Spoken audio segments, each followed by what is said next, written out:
What's up, y'all? Coach Holloway back with you again. So today, what I want to do is I want to show y'all a little bit of Ryan Nielsen's system from New Orleans. And as you know, Nielsen is the new D coordinator for the Falcons. So I want to show you how he ran his system in New Orleans, and then what I think some of our new players that we signed in free agency, how they will fit into this new system. So y'all go ahead and take a look. For our first section, I'm going to start off with the run game, which is the basis to any defense. And I have here shown the techniques, basically where the D linemen and the linebackers are going to line up. Important to note for those that didn't know, the linebackers are going to have their techniques as double digits for their assignments. But where their lineup is basically the same, just 5 yards off the ball. So a 2 will be a 20, a 2-eye will be a 20-eye, and so forth. Also, here are your gaps. These are the places where the D linemen and backers are going to go when the ball is snapped. This is going to be a power to the defensive left. You're going to have the end crash down hard to the B gap. The outside linebacker, Caden Ellis, who's going to be a future Falcon, is going to crash down to the C gap, and he's going to fill right here. Demario Davis on the backside is going to scrape over the top and then come downhill. Caden is the person to watch because what he does coming downhill and how he fights off this block is very important. So watch him come down and meet the lineman and then get him off real quick to make the tackle. And that's underrated, man. For a linebacker to get a lineman off him, watch him swipe the hands away, and while the lineman put his head down, and then he goes in to help with the stop. Nielsen usually puts Caden on the weak side of the defense to be a flowing linebacker, but he still has the ability to be able to engage and blocks rip off and be able to make stops. I hope he keeps him in the same position in Atlanta because he does real good at it. I also want to say that I'm a fan of Ryan Nielsen's alignments. So you see here, instead of a wide nine like what you see a lot of teams doing, you have guys basically going head to head, shoulder to shoulder. So you see the D tackles, they're in twos and two eyes, and you have the ends either head up on a tackle or tight end, basically keeping the fight in a phone booth, as my old coach used to say, which means to keep the offense confined to a tight space. The offensive play is the inside zone, and you have in the interior, you want to have double teams on these D tackles, and so that's what they intend to do, so that they can climb to the next level. But what they don't do is account for Demario Davis, who's left all alone, and you see the gap assignments right here. From my coaching eye, I will call them a one gap defense because I see guys getting off quickly to that gap and just pursuing the play from there. Now watch Demario fly up here all the way there, hits Dalvin Cook and stops him enough for his guys to rally and pursue. Now it ain't easy taking somebody like Dalvin Cook down, but Demario, even though him being a big linebacker, for him to do that and to at least freeze the play enough for his guys to rally in the backfield, that's a big play. But that gap scheme where everybody just flies downhill, man, it makes you hard to attack on a zone. So now let's get to the back seven, the pass coverage. So what I've seen from Nielsen, he'll run two basic schemes. So the first one you're going to look at is a cover two under. His version is the more traditional one, where the corner, if the receiver goes vertical past him, he gonna let him go, and he gonna pass him off to the safety. And you're gonna see that here on this play. So on the defensive left, they got a go on the outside and an out on the inside, and the safety is reading 1 to 2. So when that first receiver goes on a go route, he gonna go with him. And that's Teron Matthew, the honey badger. He just sits there, reads it, and picks it off.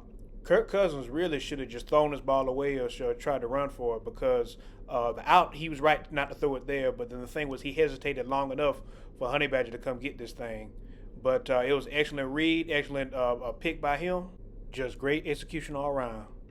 And with us signing Jesse Bates, I think he's the perfect safety to fill in this role because of his intelligence, athleticism, and quick reactions. One thing about this scheme, especially with the pass coverage, is that Nielsen is going to leave you on an island, put you one on one, and see how good you do. Here we got a cover one with Honey Badger dropping back. Usually they'll do this whenever there's a 5 receiver set. So look to the defensive right here, and look at Alontae Taylor I've highlighted. He's going to defend this out route, and he does a good job of staying in front of his man, putting hands on when he gets in his plane, and breaking the play up at the last minute. And it's like I said about Nielsen, man, he's going to put you on an island by yourself, and you better be good. So for him to be able, especially at the end, to go through the hands and break up the pass, that's excellent. And here we got the same coverage here. Now you got to go right on the outside. Again, Alontae Taylor covering. Your bump and run game better be really good to be able to be in this scheme too, especially when they go cover one. So Okuda and AJ Terrell and even Clark Phipps, if it's his time, they're going to have to be ready to get up in somebody's face and make a play. Weaknesses are actually easier to tell because you're having guys going one on one for the most part, and you know you can lose some of those matchups. Most defenses these days want to protect their defenders by having a max coverage, or basically having a safety or a linebacker come in and help to not to get your guy put one on one. And but this defense, they don't do that. It's just straight that. And if you don't win, then you don't win. And in these situations, that these plays that you see here, you just see offensive guy making a play on the defender, and it's just ain't nothing you can do about that. This weakness can also have an effect on the run game with you going aggressive to one gap, but I'm not going to get into that today. So now we get into the pass rush, and what you're going to see here is a lot of confusing looks for the offensive line. Here you got the backers in both A gaps, and you have the D tackles going to the C gaps outside, and your ends are going to drop back. Now the offense is looking for these ends on the outside, but they're not getting enough protection up on the inside, and the running back just not good enough for that, as you can see. And actually, if you look at what they do, it's very similar to what they do at the University of Georgia with their defense, where they give you a certain look and then rush guys from another spot.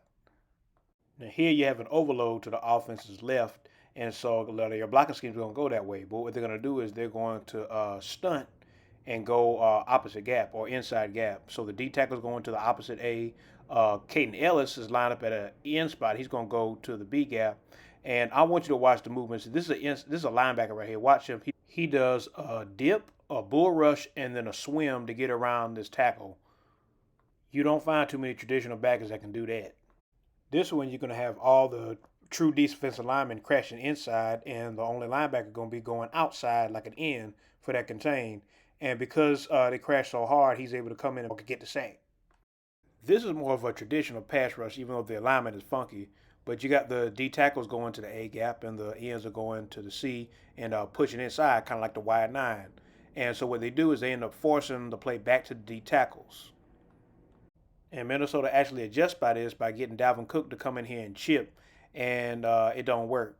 So for this play, I just want to highlight Cameron Jordan and Marcus Davenport, as you see circled here, because the job that they do here is just phenomenal. It's really just a straight pass rush, and it's just in superior technique by both of them. So if you go back, Davenport's doing a straight bull rush, but the move that Jordan does here, man, is just amazing.